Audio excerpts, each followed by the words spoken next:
Do you have that one thing which you struggle with always, even within a hobby or business you absolutely love? I have one.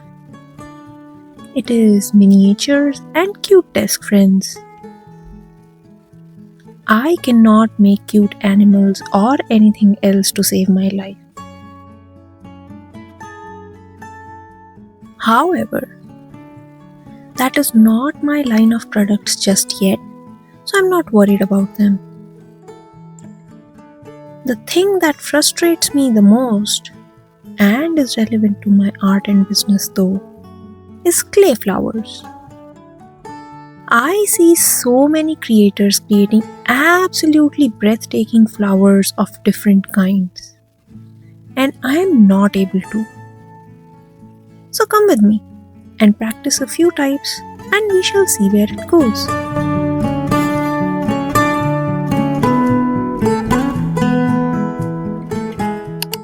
Hello!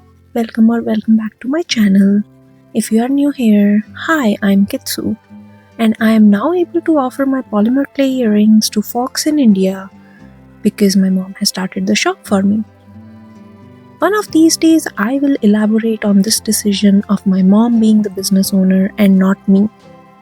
So, let's just say I'm a polymer clay jewelry artist. I live in the USA and am planning to relocate back to India permanently by the end of next year, which is not a whole lot of time to practice and get better at my art so that I can further my mom's business right away. Today we are going to work on flowers. There are many kinds. You can directly cut the shapes with a clay cutter. You can have big and tiny ones depending on your needs. You can do silicone molds as well. Even within silicone molds, there are varieties from the big flowers to just petals to micro flowers to adorn other bases. The hardest and the prettiest ones though are the ones you make with hands. Anyway, the aim of this video is to show all the ways I failed and just to let my audience know that I am still practicing and getting better every day. There are way more ways to make them and I do not explore them all. Heck, I have not tried them all myself either. So anyway, let's just get started. First we are going to try, and this we will try again, but I really started with this very pretty burnt orange-ish colored clay and then use some micro cutters that I had to make 3 different sizes of flowers. And the way it works is that you take them on a foam sheet, which is really coming from the cake industry. They use these sheets which provide a soft base so that when you use your ball tool and swipe them a little bit to give them that petal shape, they are able to take a 3D shape. So what I did was I took this clay and I ran it through my pasta machine at the thinnest setting, which is 9 in my pasta machine.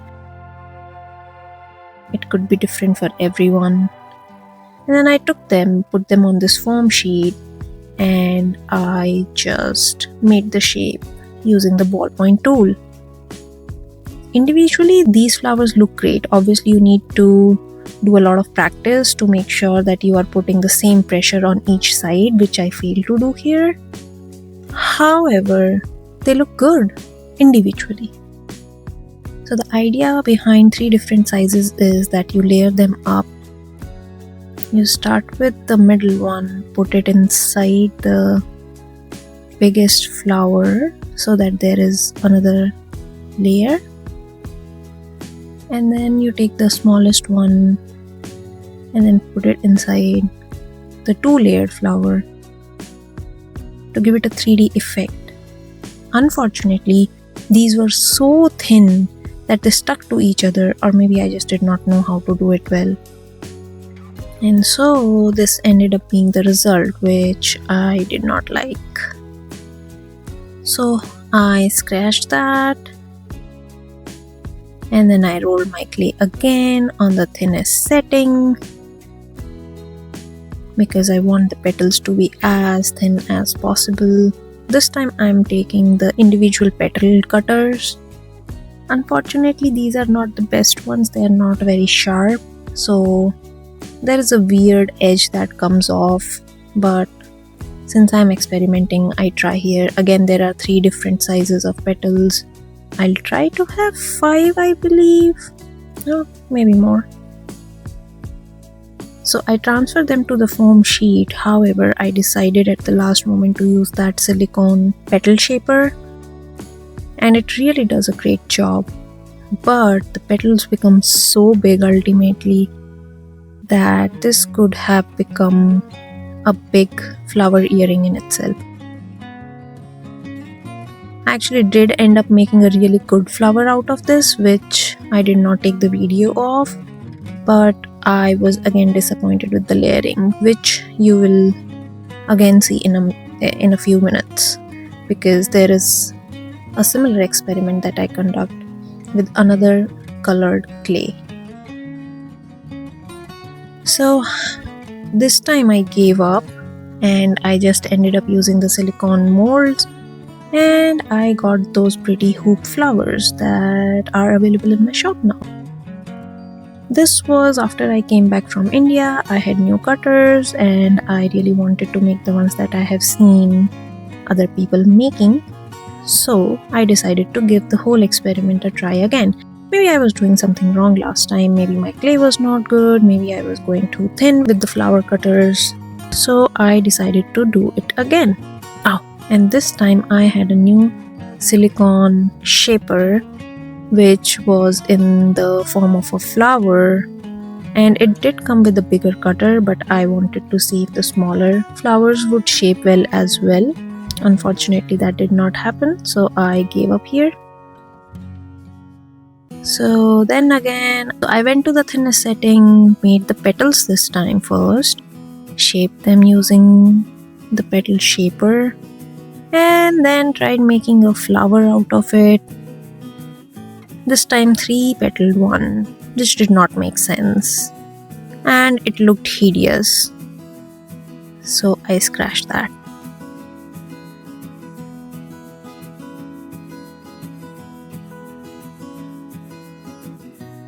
So now I'm trying it with a different colored clay. This is a different clay because it has a mixture of the clay that I do not like. It's a little bit firm, does not condition well. It's mixed with Sculpey Primo, so we'll see how it behaves. Again, cutting the petals using that weird petal cutter. Again, using the petal shaper to shape the petals.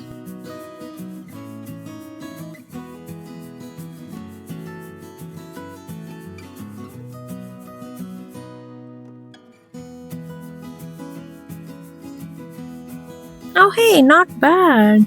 I actually like assembled one here, but I think it was too big to be used as the base for those flowers.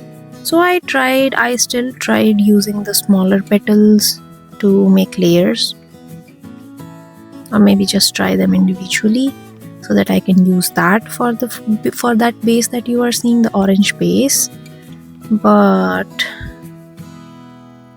I think that was still too big. So that again got scratched. But I think there was a small success here because I was able to at least make a shape out of it, a good shape out of it. The petals are not everywhere, so I think I can work with this in some other capacity, not just for these tangles that I have a vision for. I think this is the next day, and so I'm again working with the blue clay here. Okay, again same petals.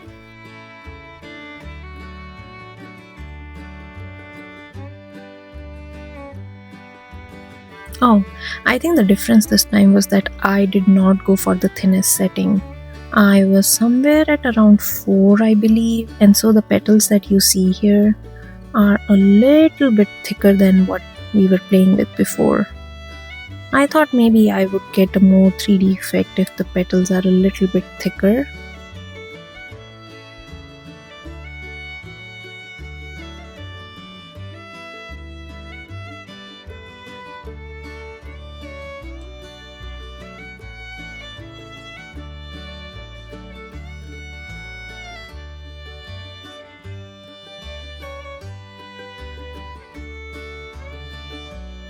Yeah, I did not like that again.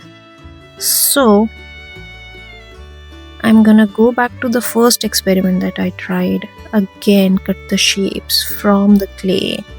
And this time, I did not go for the thinnest setting on the pasta machine again, because I think that is what is leading to the flower layers not maintaining their shape and sticking to each other, because using your ballpoint tool is also kind of conditioning the clay, and so it's becoming stickier with all the oils coming out. That's probably why it's like really sticking. So this time I again did like 5-ish rather than 9. Cut the flowers, and I'm assembling the vein first on the dangle. The leaves are not looking bad, and it's the flower time. One of the reasons why I started this experiment again is because previously I have only done the layers on each other without having a base. But when I see videos from other creators, I could see that they really press their flowers into the base. So I think that also helps give it a 3D shape. So I thought, let's just try it, because maybe if I press it enough, it will kind of like blossom and not stay flat. And the idea behind this experiment was that, so even if I were to lose this base because this flower got sticky and these leaves got sticky and they stuck to it, I would be okay losing this small pair. I could just make again. So when I tried that, it actually ended up being good. So I realized that my mistake was really not just doing the whole process. I was just trying the flowers and getting frustrated because I was not getting the result that I was seeing everywhere. Now, once I embedded that first layer into the base, it really helped keep the shape. I am actually really happy with the flower result here. And this also reminds me that when I made my circular dangles with the silicone mold flowers, which are available in my shop right now, there were some breakages because they were not completely stuck to the base. This technique really sticks the layers to the base. So my issue that I have found is that I'm really afraid of messing the shape of the clay that has come out from the clay cutter, or in general. But this helped me relieve that stress a little bit, and I realized it's okay to mess up the shape because it really is helping the flower to stick to the base. So now this is one of the techniques, and I will continue practicing more, and hopefully I'll have another video in the future where I'm making very intricate different kinds of flowers for you. But for now, this was it. I hope you learned something from it. Thank you for tuning in. If you did find it useful, please like and subscribe and comment what helped you. Yeah, so I'll see you in next video. Thank you for tuning in. Bye bye.